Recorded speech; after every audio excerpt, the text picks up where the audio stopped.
Okay, so yeah, to pick up on that, yeah, there's always so many things that are completely out of your control. I mean, there's the gas prices. There's like, where the hell is the world heading?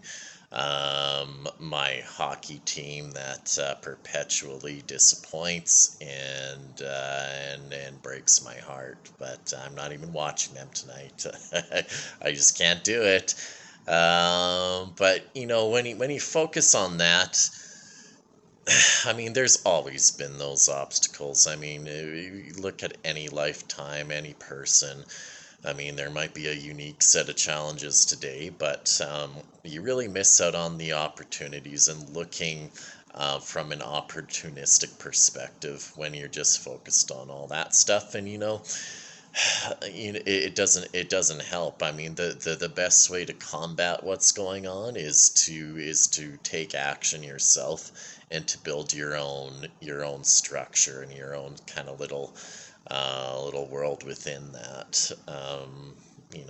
The Buckminster Fuller quote about, don't tear down the old structure, build a new one, and let the old one fall away, or whatever it was that he said. I know that he butchered it. Like, I'm not the one who invented the geodesic dome, so don't crucify me.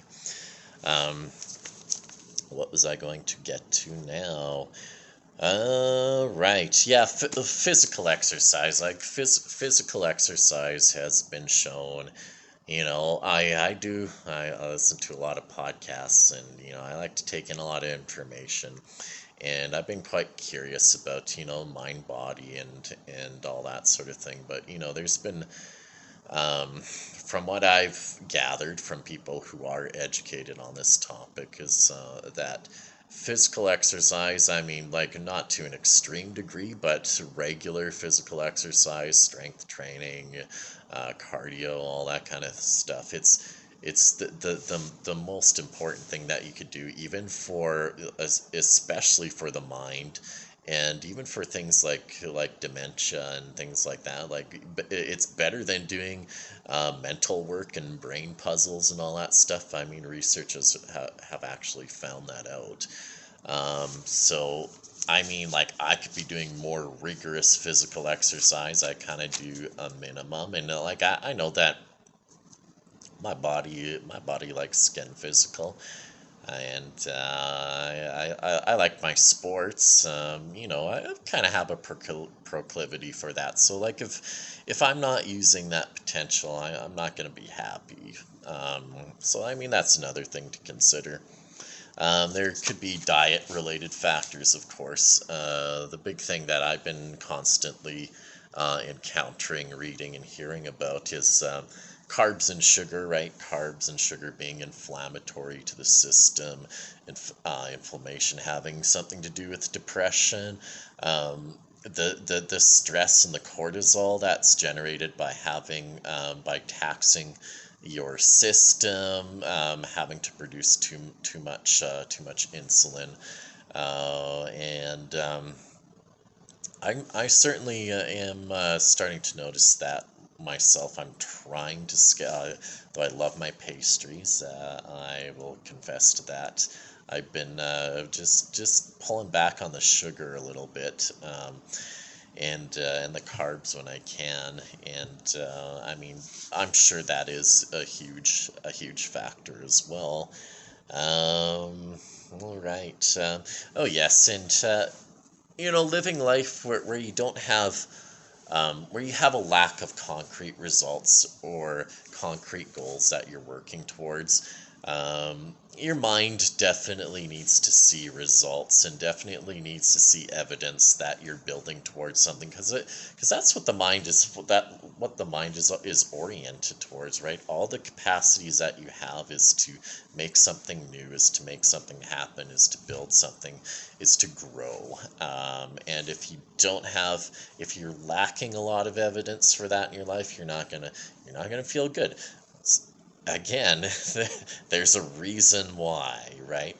You have to look at the reasons why, and you have to have that hard talk, that difficult talk with yourself, and say, well, is there something that I could be doing about it? And usually there is, although it's not always easy. It's a process. It's a step by step kind of thing, and you can't take it all at once. But you can certainly work towards it and make things a little bit better than they were yesterday. So,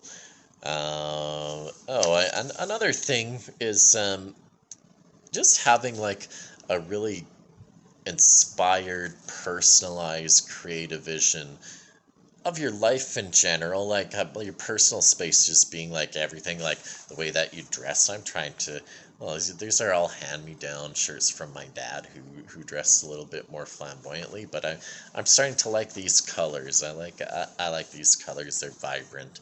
They look pretty damn good on me, if I do say so myself.